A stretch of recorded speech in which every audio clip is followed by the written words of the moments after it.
Kia ora and welcome to another playthrough in the Daily Flight and Sparrow Warfare, the upcoming game from Neon Aurelius. I'm Sweet Tunes and I like to play computer games, and in particular I really enjoy doing play testing, beta testing, helping developers find the kinks, find the issues, so the game is in peak condition when it gets released. And talking of that, this is the demo version, which means if you jump into the Steam link below, you can get your hands on your very own copy.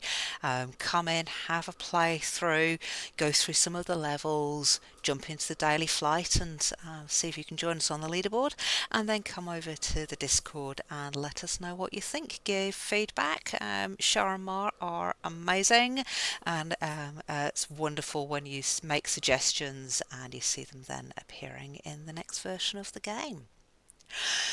So without further ado, let's jump over and see what the Daily Flight has to offer today.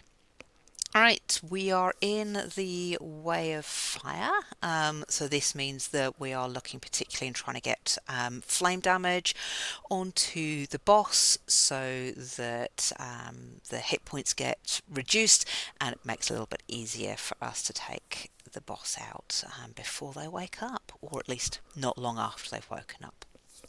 We've got In the Face of Danger, which I really enjoy. It does mean you play a little bit of chicken because you're wanting to draw out opponents to get that strength boost. If you get one strength because opponents appeared and then you lose that at the end of the turn, it's not really worth it. So you're wanting to get a number of opponents out, get that strength, and then hopefully have a decent amount of strength and attack tiles to then be able to take them out, because we're counterbalancing this with peacocking. Now, peacocking is an interesting modifier because you have no defense tiles, none at all at any point in the game. You get Peacock's Pride, which lets you gain defense based on the number of enemies on the screen. Another is to try and draw them out, but if those enemies are coming out with a decent amount of attack, you're still going to be in trouble. And we get Shields Up, which one copy for a certain length of time keeps our shields going over at the end of a turn, so we can build up a decent amount of shield in those those turns where we're not getting attacked too much, so that we can then save it for when we need it later. And we've got Glintz, and we've got Frostwild tiles, which will freeze one of our opponents. So that's quite nice. Again, just helps counterbalance the fact that we don't have any defense in hand. So this will be quite fun, because the joy with peacocking is that you circulate through your attack tiles fast, where we will keep our strength going, we will keep when we get our flame tiles out, we'll keep going through those quickly, which can be really useful to take out our opponents. So yep, here we go. We've got our attack tile showing, we've got our Peacock's Pride, we've got our shields up, the frost tile. So here we've got Frostbite, we've got Ice Wall, and we've got Hailstorm. Now, interesting point in this is that these are three of the frost tiles that do something when we have frozen opponents. So Frostbite attacks frozen opponents with the varying amount of times by they're frozen. So if the Frostbite is worth 4 and they're frozen for 1 turn, they'll be hit for 4. We've got Invincible. We get the Invincible buff, blocks the next hit from touching us per frozen opponent. And we've got Hailstorm, will multiply all opponents frozen by whatever that multiplier is, which then plays in very nicely with Frostbite. What we don't have is any tiles to freeze opponents with. Different in Way of Song, because opponents get frozen with Song, and when your Song on the bird outweighs their hit points, but not on Way of Fire. So we're going to have to try and draw out when we defeat birds and we go in for the followers, we're going to have to try and pull out tiles, wild tiles that will freeze. We'll see. And yeah, we're our way of fire. Yep, because we've not got defense tiles in, pulled out more tiles, which means we've also brought out Howl. Which is not too bad because Howl coming out, as you can see, has lifted and given us that 1 strength already. So now instead of 1, 2, 3 and 4, we've got 2, 3, 4 and 5, which is nice. So we'll do a hit to take out Sister Claws. A very quick takedown of some of Howl. And then I'm going to use my Way of Fire as the wild tile. It will depend on whether we get another bird out. Okay, we've got Bridget out, so Bridget gets hit for the 6. But what we've now got here nicely is ability to take Bridget out with the flame and then start getting the excess flame over onto the beekeeper. And at this point, no point in the Peacock's Pride. And in fact, as I said, given these 3 tiles don't really do anything until we've got frozen, so I'm just going to discard them to clear up my hand a bit. I've got a nice lots of the defense tiles, so not so worried about drawing too many big tiles, particularly because I've now drawn, or too many bird tiles. I've now drawn 4 of them, which means I've got an additional 5 strength.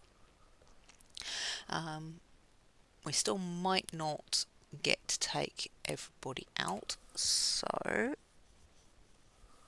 I'm going to start the Peacock's Pride first because the first hit will take down King Pigeon, so I want the defense. Oh, won't quite take down King Pigeon, so you're wanting this defense first, and then so we've still got the Beacon Fluff Justice, and I don't quite have enough defense for them, so we'll set some people on fire and get a bit more defense. And already about to draw out our last bird tile. You get through your tiles very fast with peacocking. But brilliant, no final bird at this point, but I will get to keep my defense for 7 turns.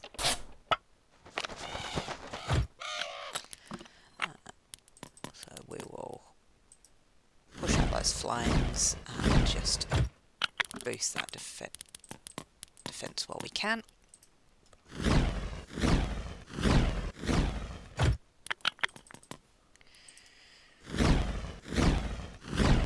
Still got a few turns before the beekeeper wakes up, because the beekeeper's got flame damage. Effectively, this time while he's asleep decreases by 2 every turn, but not too much of a worry. And I'm going to again start with the Peacock's Pride on a low amount just to get the 2 sets, because then take out quickly. And now, because I've not got any other birds in hand, we'll just play out that last Peacock's Pride. So got 6 turns with the shields up, so we will take that for as long as we can.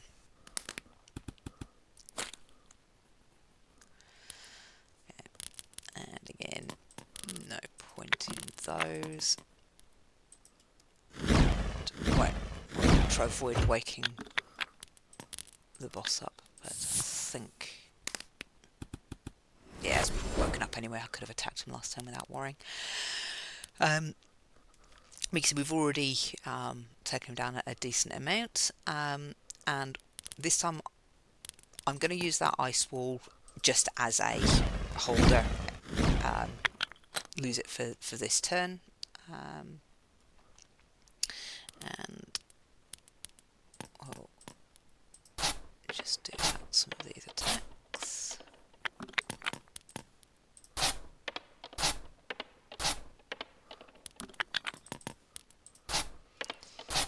And get rid of the low value tile, and see, the benefit of having so much flame on us is that straight up the one too many. I turned that round the wrong way. Now the beekeeper's taken out. Fortunately, with the shield that I had, it didn't matter that I completely misread the screen there. So we've got our extra flame and attack too. Okay. So really here want to take out the Shrike to avoid flame damage.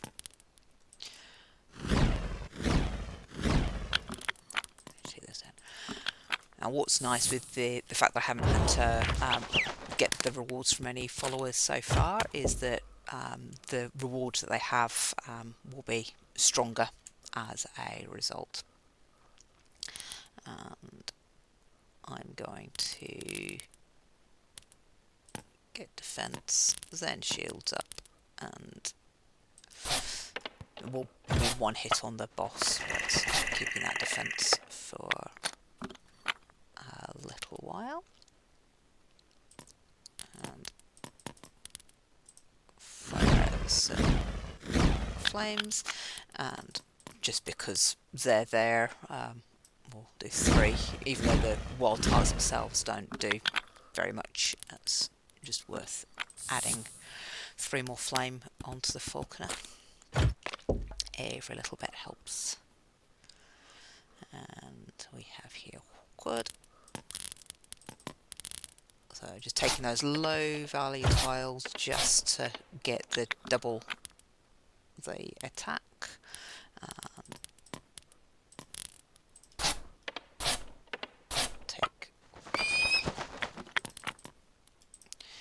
What's frustrating is only getting one bird out means I lose that strength. And okay, also building up a little bit more strength now that we've got a few more birds out. But obviously they are now strong on the hit points, and we've got to build up that defense. So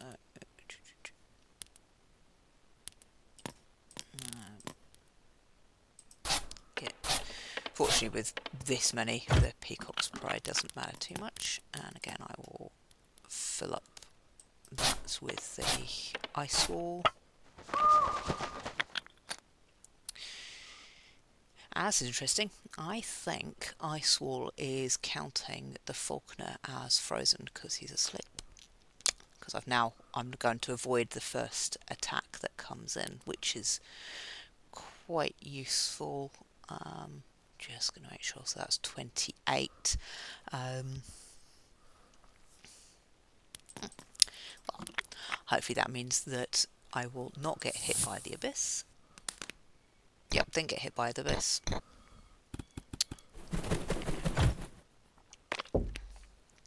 But the falconer is now awake.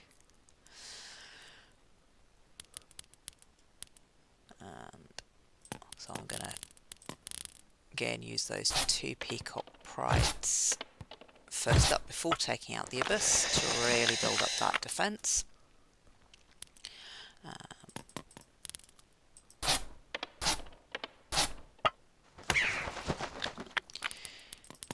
Now what I may need to start doing is looking through my birds for something that will take out the fire, because I can't defend against that fire from the falconer.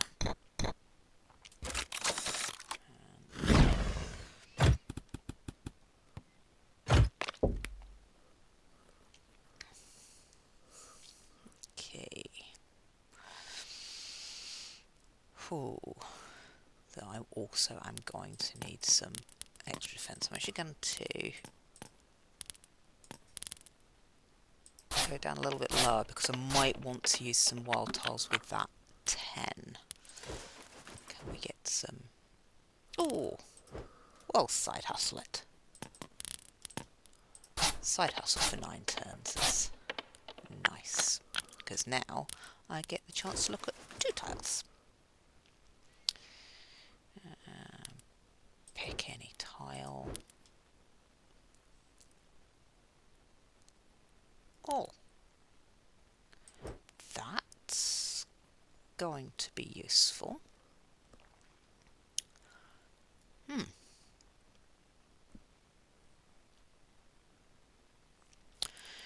Because I should still have in here.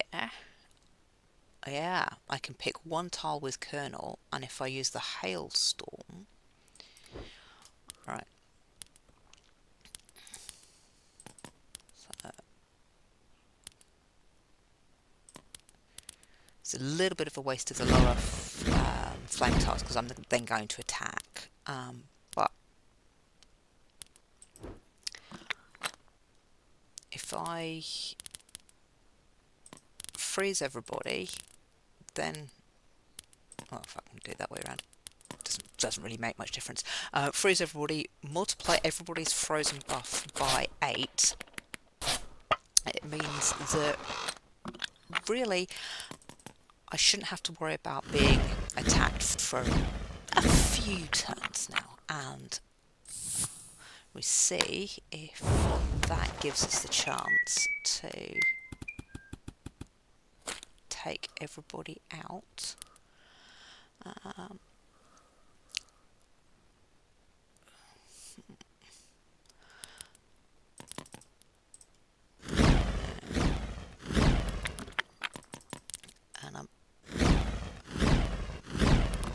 normally I wouldn't use the Peacock's Pride on a round where I'm literally about to lose my shields, but given everybody's going to be frozen for another few rounds, I can just use that to add the extra fire onto the falconer. Because at this point, we're really just seeing whether we can... Oh, we'll easily be able to take him out before he wakes up, but it's then just really how fast we can do it. Oh, hang on. Attack every 8 times the frozen. That's again a nice little hit.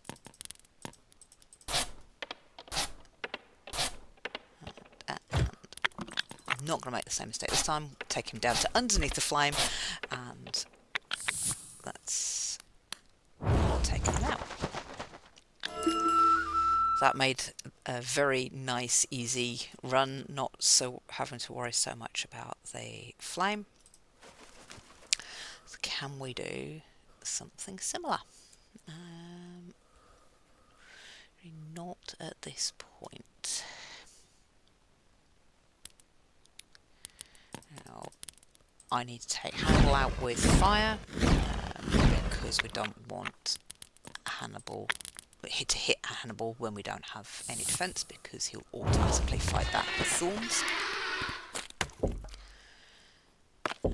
Cool. Nice. That's very handy. So we will do exactly what we just did. So freeze everybody, and then multiply that up by 9, and that gives us a very nice not going to be quite as easy as last time, because we do still have other birds that are going to come out in the draw, but again, very nice here. Attack everybody for 40. In fact, not 40, 64. I can't do maths.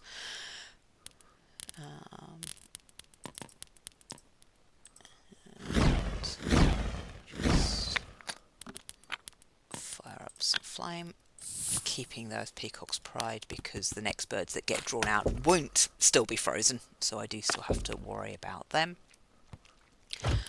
But I can, if I do it that way around, get the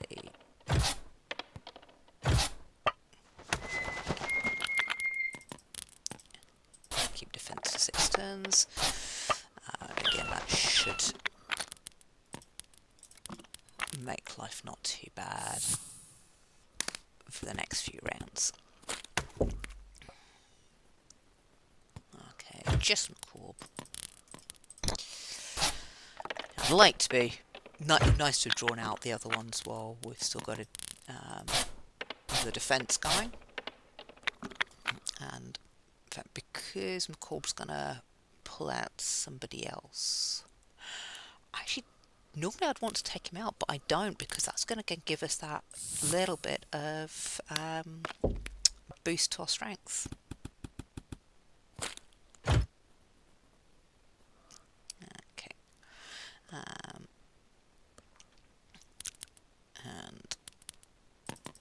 I can just get that invincible. Again, helps with the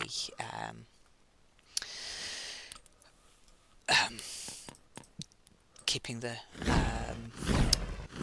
defense up higher, because at this point, yeah, I actually would need it otherwise, because 15 and 14 is 29, but I'm going to dodge Macabra, so I can not worry too much about that. But yeah, definitely want some more defense now. Need some more defense now. And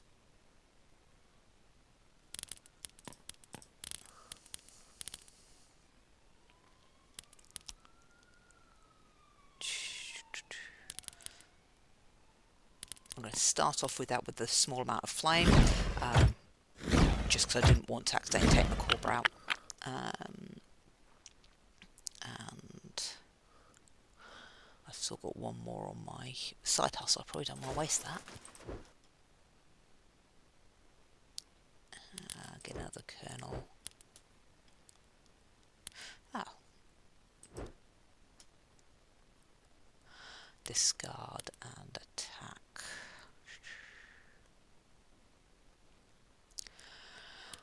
So I'm going to want to play this because I want that attack to hit Kakadu.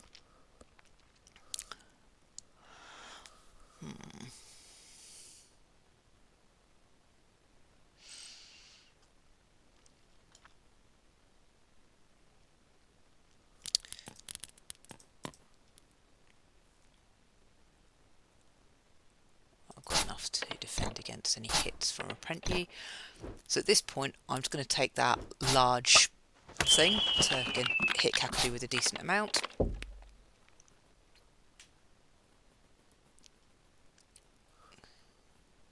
And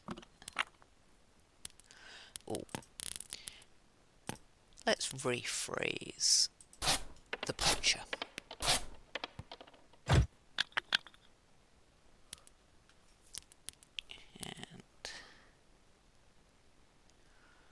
What do I want to draw from my draw pile? Oh, let's get that attack.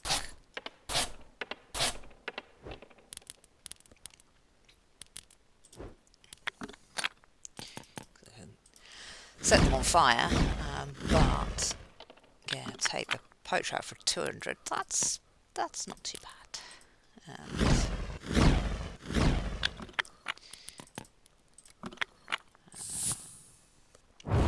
Still got to worry about getting enough defence for Desmond if we can't take them out next turn.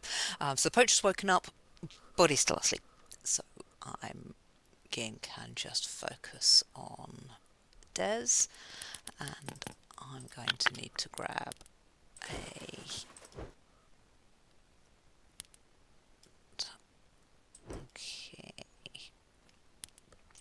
again, let's Rubicon, because I can take Des out with this one, hit the poacher and take again.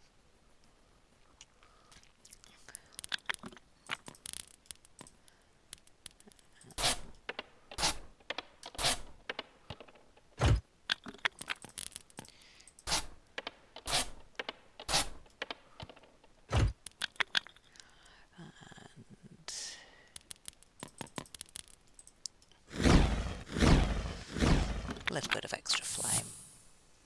So at this point I don't think I'm going to need to open up any more birds, because I really don't have to worry about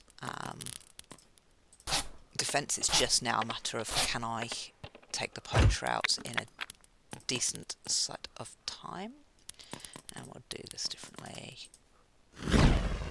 Not quite going to make it in under the 20 minutes, which is a little bit frustrating, but we'll definitely do it in under 30.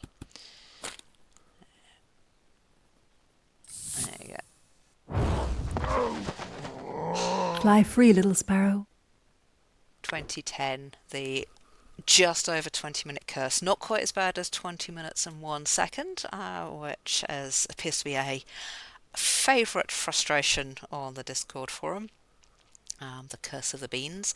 But so we made it in the albatross of under 30 minutes. Yeah, not a challenging run at this point. I think the frost tiles, by getting the frozen and then being able to use that attack and to extend the freeze, did just reduce down the challenge a little bit, but made it a rather fun little run. So I hope you enjoyed that. If you like what you see, then do jump in, get your own copy of the demo, and then come onto the forums, come into Discord and tell us what you think. And I will see you next time. Kia ora.